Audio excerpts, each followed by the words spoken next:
Independent retail business can mean so many things these days. A brick and mortar store, an e-commerce business, a maker's online shop, a booth at an antique mall, and more.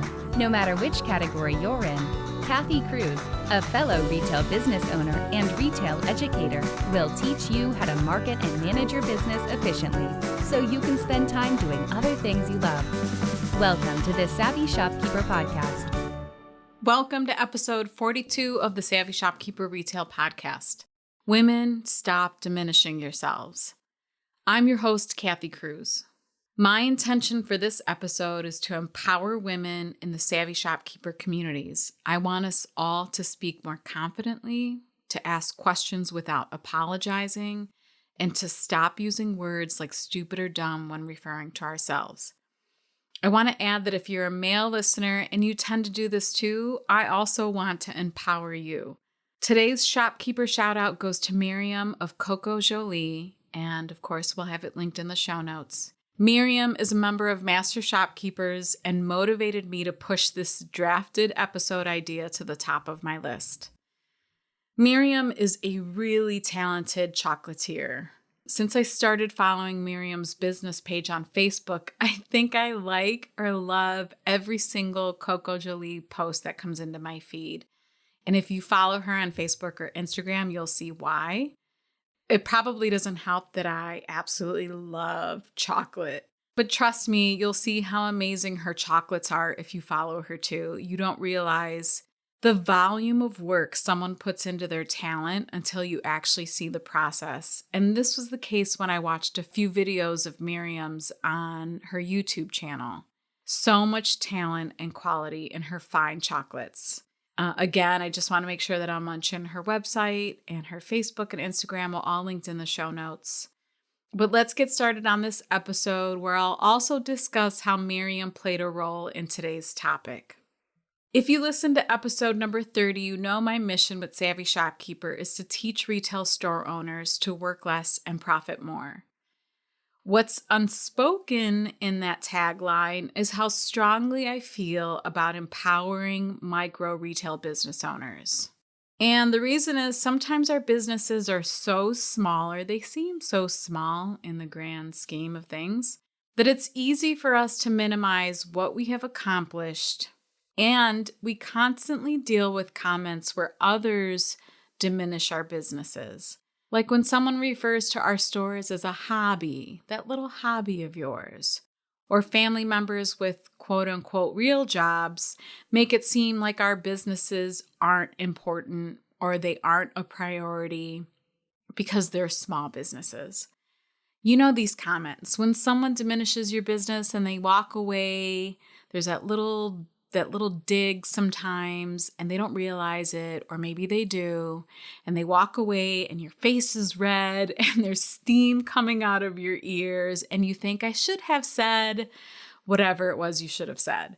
In early July of 2020, I co-hosted an online workshop with Sarah Nemechek of WE Profit Foundry. We taught financial foundations for brick and mortar store owners. That was the title of the workshop. Sarah is a former shopkeeper who turned financial coach, and you've probably heard me mention her quite a few times in previous episodes. And most of you know I'm still a shopkeeper. If you're new here, I educate people about running an independent retail store, but I also still currently own a retail store. So between the two of us, me and Sarah, this collaboration seemed ideal for teaching a financial workshop to retailers.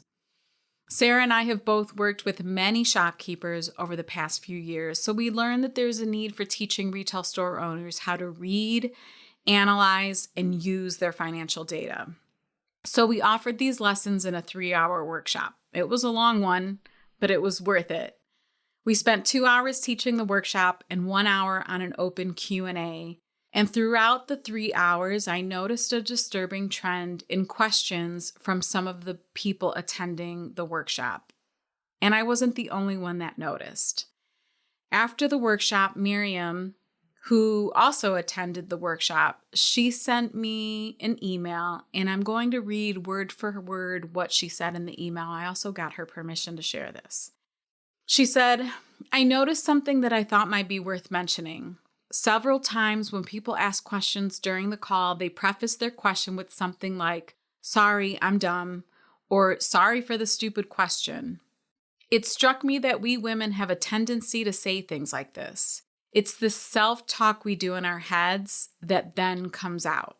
It's like we need to apologize for taking up space with our thoughts and questions. Men don't do this, at least the vast majority don't, compared to the large percentage of women who do this. We need to get better at thinking of ourselves in a positive light, with every right to speak up and ask questions. We don't need to diminish ourselves to have a voice. I'm guilty of it too, and as the mom of a teen daughter and 2 teen boys, I see how early we start sabotaging ourselves like this. It's such a shame. We deserve better. We deserve to be better to ourselves. So when I received Miriam's email, I realized that I really needed to push this episode up on my list. At times in my own life, I've done this too, and I tend to cringe when I think about those times, especially as I get older. I worked in a male-dominated industry for nearly 20 years and often think about the number of times I may have apologized or diminished myself with words, or maybe even didn't speak up at all. But then I also think about the times I did speak up or didn't apologize, and knowing me, there were probably plenty of those times. The new sponsor for this podcast is the Shopkeepers Academy. Tell me if you can relate to this as a shopkeeper. You crave sisterhood from other retail shop owners going through the same thing. You desperately search online for tools or education that will help you get ahead as a business owner, but Google is exhausting because you're busy running a business. And when you do find resources online, it isn't tailored to your type of business, an independent retail store. You need the guidance of lessons and information that empower you to keep your business afloat, or better yet, thriving in this stressful world. That's where the Shopkeepers Academy comes in. The Shopkeepers Academy is an online platform that was built specifically for independent retail business owners. It's a one-stop shop to sign up for education and community. Whether you want to grab an affordable ebook like a 9-page shipping guide, or get access to a comprehensive list of lessons by subscribing to the Shopkeepers Learning Lab, or if you want to join Master Shopkeepers, and that's a paid mastermind group of brick and mortar store owners, you'll know that every option in the Academy was designed for you, the independent retail business owner. I want to help all brick and mortar retailers work less and profit more. Is this what you want too? Visit shopkeepersacademy.com for more information. So moving on, I want to talk about, if you're listening to this, I want to talk about how you might fall into 3 categories. The first one is, this isn't me. I refuse to diminish myself. I make conscious decisions when speaking. I do it confidently, even when I have questions or don't know something. The second category could be the person that says, this might be me. I either know I do it and I don't like it, or I'll have to pay more attention because I think I do it and I really need to pay attention to what I say and how I say it. And then the third category is, this is me. I do this all the time. No matter where you fall, we can all improve, or we can help each other diminish the diminishing talk. See what I did there? My sister would say it was lame. But moving on. So what can you do? I have some suggestions, of course. So let's start with number 1, and that's practice self-awareness. You can pay attention to what you say and how you say it. You'll notice when you stop apologizing and diminishing yourself because your body posture changes, you feel better, both physically and emotionally. Number 2 is change your vocabulary. Turn around some of the standard diminishing responses you say. For instance, instead of saying, this is a stupid question, simply say, I have a question. Own it. Just say, I have a question. Instead of saying, I know, I'm dumb, cut out that prefacing statement and go directly into saying, again, I have a question. Or simply cut out the "I'm so stupid" or "I'm sorry" statements from your vocabulary. Number 3 is be confident and intentional. Being more intentional in how you express yourself will help you in so many ways. In daily conversations, in professional settings, as a leader in your business, or even as an authority in your business district. Number 4 is call other women or yourself out. This sounds a little aggressive, but I'm going to explain. Now, I don't want you to do this in a diminishing way where you make the woman feel bad or where you're insulting her. That would contradict what I'm asking you to do here. But if you notice another woman doing this, remind the woman how much of a badass she is and either mention this podcast or make a couple of suggestions to help her stop this habit. Number 5 is find an accountability partner. Maybe it's a bestie or a business bestie. Sarah, who I mentioned earlier, is someone who does this for me. She'll point out when I diminish myself. I have a habit of sometimes, not anymore, I don't think, but I used to have a habit of saying, "Oh, I'm babbling," if I was live on Facebook or I was teaching a class. Not because I felt like I wasn't providing value. I don't know why I said it. I would just say it, but it was diminishing. And she often would correct me or mention it, and she would tell me about what I was talking about. She's like, "You're not babbling. Everything you say is important." And I just want to say that when I record these episodes and I'm talking about a topic, it's usually because I've experienced it. I've done it myself. So again, I'm far from perfect here. But you have no idea how much I appreciate that Sarah called me out on this. So she definitely has been an accountability partner for me, and I really appreciate it. I feel like this is something I'm working on myself. She's never made me feel, less than, or I didn't feel criticized. She simply reminds me to be stronger, bolder, more confident in what I'm doing, and I can't be mad at that. Last but not least, I know firsthand this takes practice. If this is personally a bad habit for you, it will take time, but start implementing the steps that I mentioned earlier so you can change this diminishing behavior.